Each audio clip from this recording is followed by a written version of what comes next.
Hi everyone, this is a technical analysis on USDJPY. Let's start with some fundamental background first. In the US, the Fed left interest rates unchanged as expected at the last meeting and dropped the tightening bias in the statement.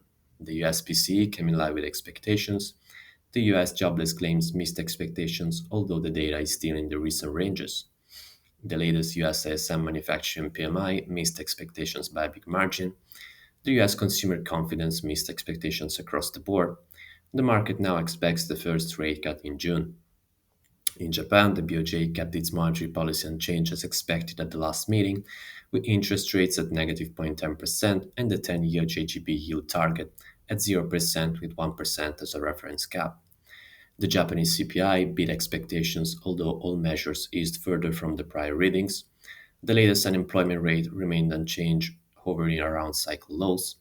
The Japanese PMIs improved for both the manufacturing and services measures, although the former remains in contractionary territory. The Japanese wage data last month missed expectations, although there was a pickup from the prior reading. The Tokyo CPI today, which is seen as the leading indicator for national CPI, came in line with expectations. The market expects the BOJ to hike rates in Q2. Now on the daily chart, we can see that USDJPY last week sold off following some hawkish comments from BOJ's Takata. The buyers stepped in around the red 21 moving average as the big picture remained unchanged. Last Friday, though, the US ISM manufacturing PMI missed expectations by a big margin and caused some rethink for the US dollar as the weakness in the economy might return after the Q1 bounce caused by the rate cuts expectations. On the 4-hour chart, we can see more closely the range-bound price action between the 149.60 support and the 150.90 resistance.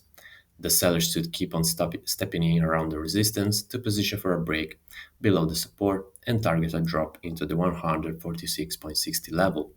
The buyers, on the other hand, will continue to pile in around the support to position for a break above the resistance and target the cycle high at 151.90.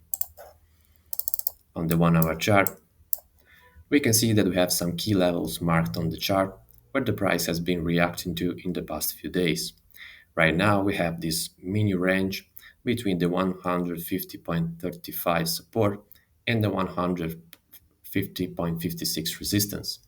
The buyers will want to see the price breaking higher to increase the bullish bets into the 150.90 level and target a break above it. The sellers, on the other hand, will want to see the price breaking lower to pile in and target the support at 149.60. This week, we have lots of important events on the agenda with the release of the US labor market data and the Fed Chair Powell testifying to Congress. We begin today with the US ISM Services PMI. Tomorrow, we have the US ADP, the US job openings, and the Fed Chair Powell speaking. On Thursday, we get the Japanese wage data, and later in the day, the latest US jobless claims figures. On Friday, we conclude the week with the US NFP report.